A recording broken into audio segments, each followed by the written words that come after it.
Hey everyone. I'm back at home after a day and a half or so, about a day in Albuquerque. And I had a lovely full day, almost about 40 hours or so with Annalise. And then we met up with Katie today. She was very happy to see her mama.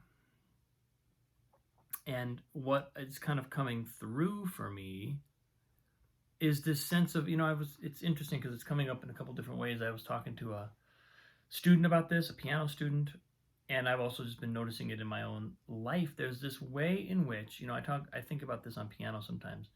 There's a way in which the energy of practicing, the energy of developing on an instrument like the piano, um, is it involves expansion and contraction. It involves this, like, it's like breathing in and breathing out. There's a kind of like time when the focus narrows and things really contract or lens down, scope down into the micro.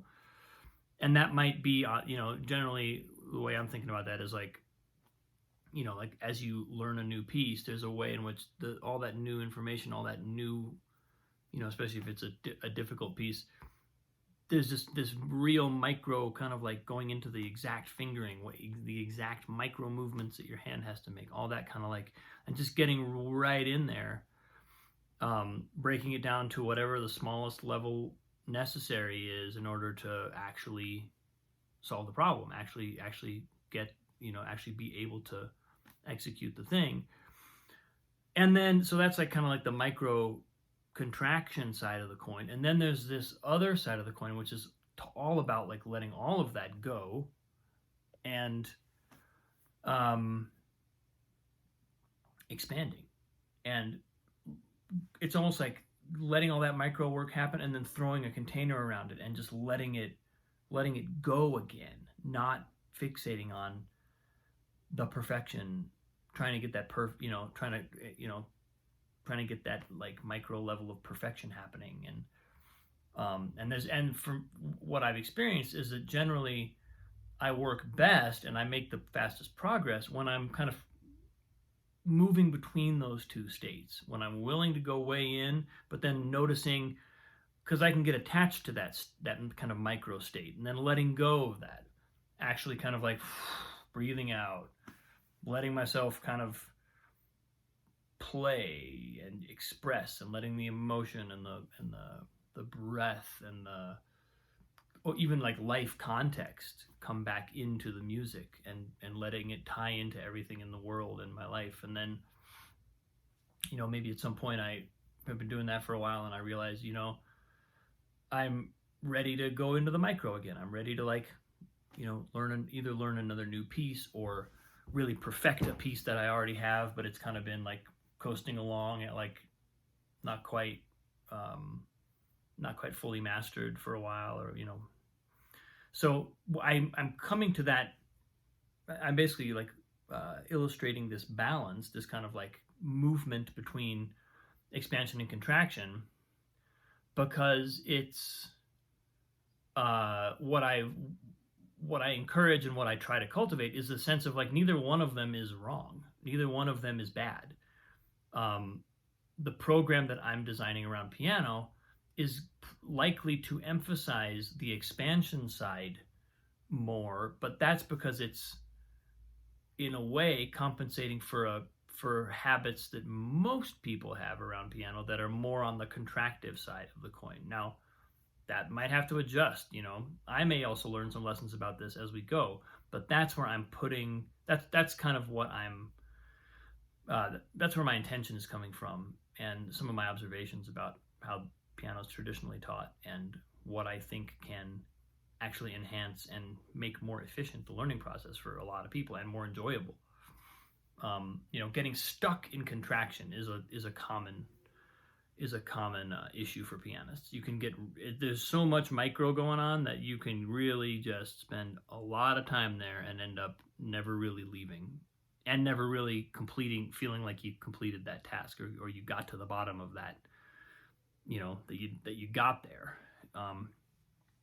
And the reason I say it's on multiple levels is because that's also kind of happening on a life level. I was talking to someone else today about that, and it's kind of like life seems to provide us with these times of intensity and then these times of relaxation. And I think, you know, the more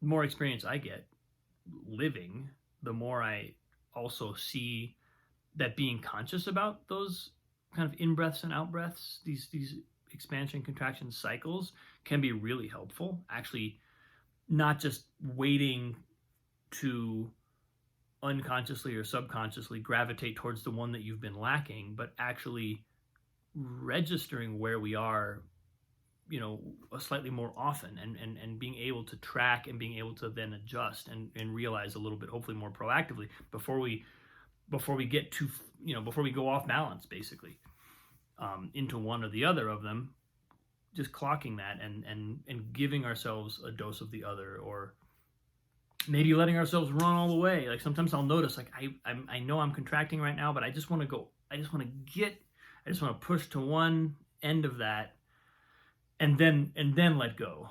Or the opposite, you know. Sometimes it's like I'm not playing much piano these days.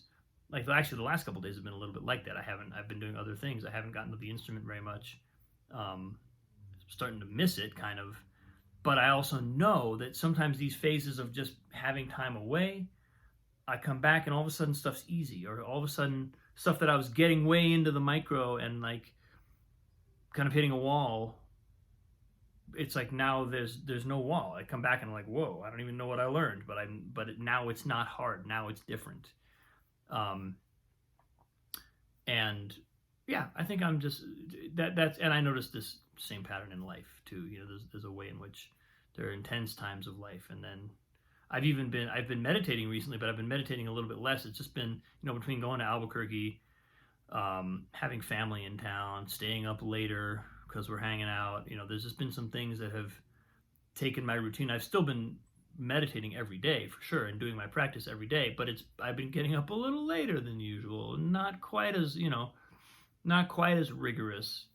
And it's the same kind of thing. Like a lot of times that'll happen, and then I'll come back and I'll be like, and things about the practice that felt, you know, even unconsciously, like they were just, you know, friction points, all of a sudden they're gone. Just a little time, a little bit of that expansive breath coming in can really make a big difference. So I think I'm just riffing on this. This is also partly what I'm going to say to kick off my piano course in a couple days. I really want to encourage people to be as conscious as we can about that, about where our energy is, what direction are we traveling, where are we in our overall balance. And, you know, you're never going to get this perfect. You're never going to know, you're never going to perfectly objectively assess yourself, but by just being aware, we can be gentler on ourselves and get a little more of what we need a little sooner, I think. So that's my insight for the day. And I just got a heavy dose of a day with Annalise, hanging out, chilling, going to the park, going on the swings. It was so much fun. So much fun. Life gives you what you need. So, anyway, love you all. Appreciate you all so much. Thank you for watching. I look forward to talking to you very soon.